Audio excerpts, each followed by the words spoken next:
3分钟学会如何使用正国寺念佛回报表单。首先打开 Google 浏览器，搜寻正国寺，进入正国寺官方网站，找到首页下方的念佛回报表单。同时这里也有回报状态可以随时查看，如果名字有在里面，就是已经回报成功。我们先从回报表单示范，打开念佛回报表单，在姓名的地方输入名字，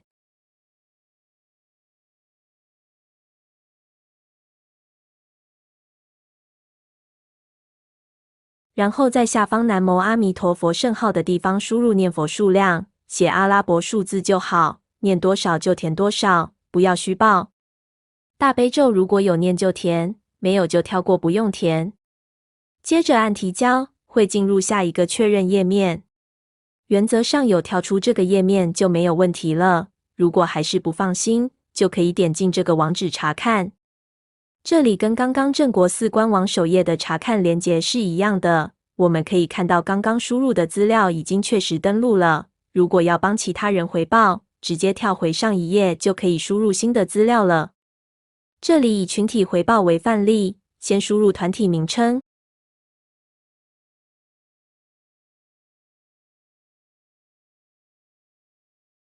后面加上负责统计的代表人姓名。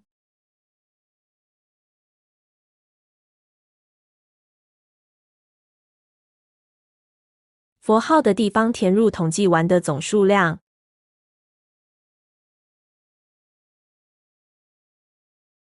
大悲咒一样可填可不填，然后直接提交。按照刚刚的方法查看就可以了。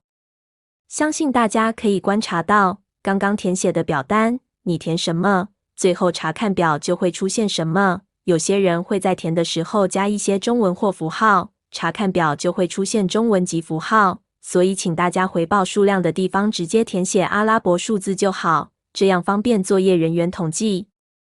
这个系统真的很方便又简单，学起来随时可以回报，希望大家能好好利用。谢谢大家看到这里，感恩，南无阿弥陀佛。